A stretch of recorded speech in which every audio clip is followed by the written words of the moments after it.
You have found Magpie Stories. I hope you have a pleasant time listening. Before I begin this tale, I would like to start with something unusual. A thank you. While crafting this narrative, I decided to live stream the process. What a world we live in. While I expected the grand total of 0 people to watch, one voice came through loud and clear, one that commented on what I was doing, gave suggestions and support. In these times of being isolated and staying at home, it was like talking to a friend and sharing ideas. In short, I would like to thank the Bogs official for all the input. Links can be found in the description below. Sometimes, all it takes is finding a few words on the page to begin what should be a story. Magpie Stories presents In the Flesh, Part 1. So, a weird thing. My wife and I moved into a new house in March of last year. It's an old Victorian property somewhere in the Midlands. The people who we bought it off were nice and said they had done some repairs and an extension. Anyway, I'm getting off the point. About 3 a.m, there was a crash, the kind that wakes you up and you think, oh crap. So I rushed downstairs to the cupboard under the stairs, bit Harry Potter I know, and saw that part of the floor had buckled, causing all the crap you keep under the stairs to crash to the floor. Well, in repairing this I found a notebook, you know, the ones like you have for uni, spiral bound, about A5 size, and I put it to one side. About an hour later all was fixed and I was about to throw all the crap and detritus away. Well, being a nosy sod, I flicked through the pages of that notebook I mentioned. It was written in a scruffy hand and I read a page, flicked through and read some more. It was really interesting, and I presume must have been for a book that was never written, so I thought I would post the words here. I have edited it slightly. I will put bits and pieces up from time to time, so here is what I've transcribed so far. I always liked the idea of being a writer, so this is a good excuse to give it a go. So, to whoever wrote this initially, please get in contact with me if you see this. The body looked as if it had been unzipped from throat to navel. Ichor hanging in thick spider webs as gobbets of flesh dressed the floor in an uneven organic carpet. The silence was haunting as the lens caught the movements unnatural and erratic, like it had been turned off and on, the lithe, hairless body suddenly appearing in another physical location. The screen blinked, its pixels, as it played back the scene. I stood there aghast at what I saw. In silent grey and black, things that belonged inside a person were strewn on the ground, the walls, the ceiling. In those sepia greys, my mind can see and hear that primal colour of red, thickened strings connecting to a central hub of the now empty shell twitch and vibrate in rhythm with the thing, though I only catch glimpses of it, long teeth getting darker as it feeds, as it made its way through me like I'd only watched, not moving, not breathing. Those moving images are seared into my brain.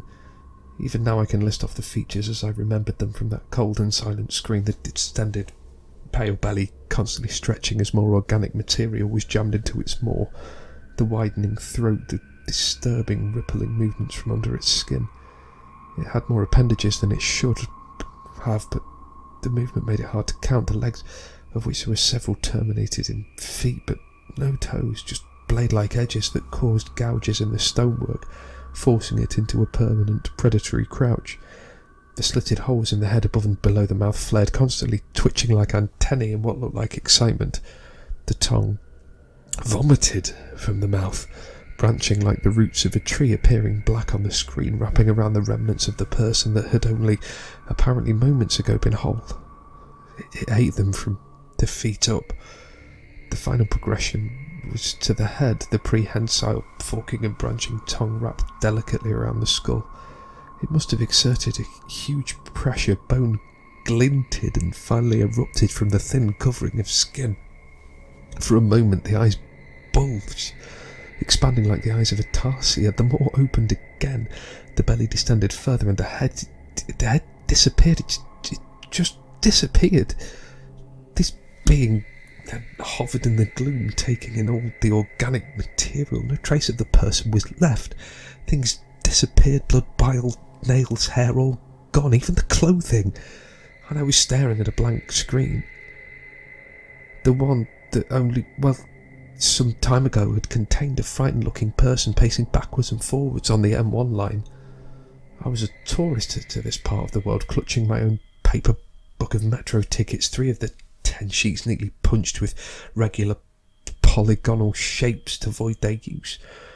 The ticket hollow and valueless, like the life of the person I had just seen. I'd seen and no one else. Alone in the oldest line in that old city, the country of fairy tales and bold Magpie that defended from invaders from the east, of dragons and demons and vampires, all that gothic stuff. But that was not real. That was not real. I knew that was not real. Time passed, and I know that because I had pissed myself in the initial heat. It had been comforting, but now it was cold, lifeless, stinking, like the screen I had been staring at, dead and cold, without warmth, blank and joyless. I stood as this thing consumed all the large pale eyes. Not searching, it must have used something else instead, some other sense. I was found eventually. Found, soiled and silent until some physical contact had me babbling. I was incoherent. But even as the increasingly official personnel turned up, I could not have communicated properly. The language gap was too great. Hungarian was unlike any of the European languages I was vaguely familiar with, no Germanic or Latin roots. Complete ignorance of how to say anything except thank you. I pointed at the screen and sobbed, trying to be understood. I was taken from this station to another form of station, this with the familiar iconography and spelling in blue of police.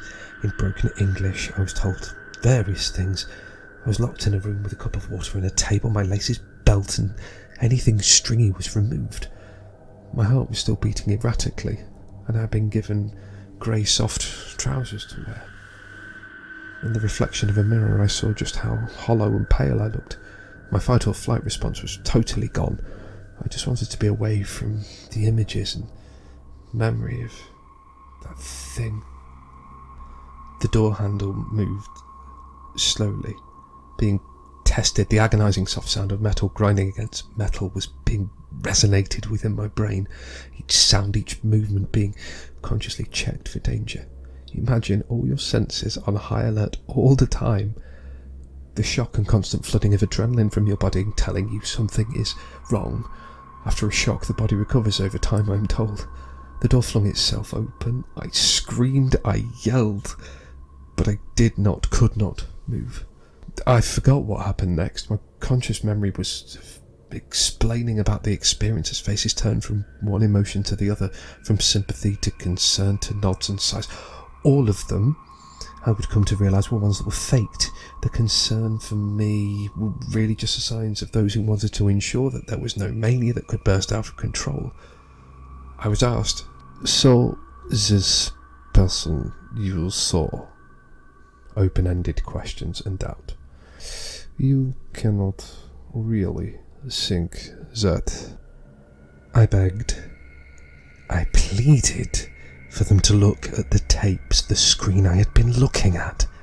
The tapes eventually came. I was seated, still in the new clothes, still sweating, still palpitating. The tape played. The person, as I described, walking backwards and forwards, then fizz from the player, bars of increasing thickness and erratic patterns, then blankness, nothing. The tapes were wound forward, but nothing. The police had been to the scene on the now deserted platform. Nothing. There was nothing. The police turned me away, out of the security of walls and bars and men with guns. As I was escorted out of the building, I noticed a woman mouth something and cross herself, holding the Magyar or the patriarchal cross, 2 parallel bars of the horizontal beams atop a crooked stake, glinting coldly between her fingers. Even days later, I cannot shake the feelings of being watched, hunted. Each shadow is a threat. The remaining days I have left here are going to be spent in my hotel room. I have quizzical looks from the staff as I ask for more and more lights. I drink Tokai and coffee, glass after glass and cup after cup, until my pores smell like those of an alcoholic trying to sober up after a bender. There is no news of anyone missing that I can make out. Every so often, I think I can hear the sound of erratic footsteps on the wooden floor of the hotel. Tapping a rhythm of discordance. I just want to be home. Across a continent, and with the sea between me and this place. 5 days, and I can get on that plane home. I'm not too proud to admit it. I'm terrified.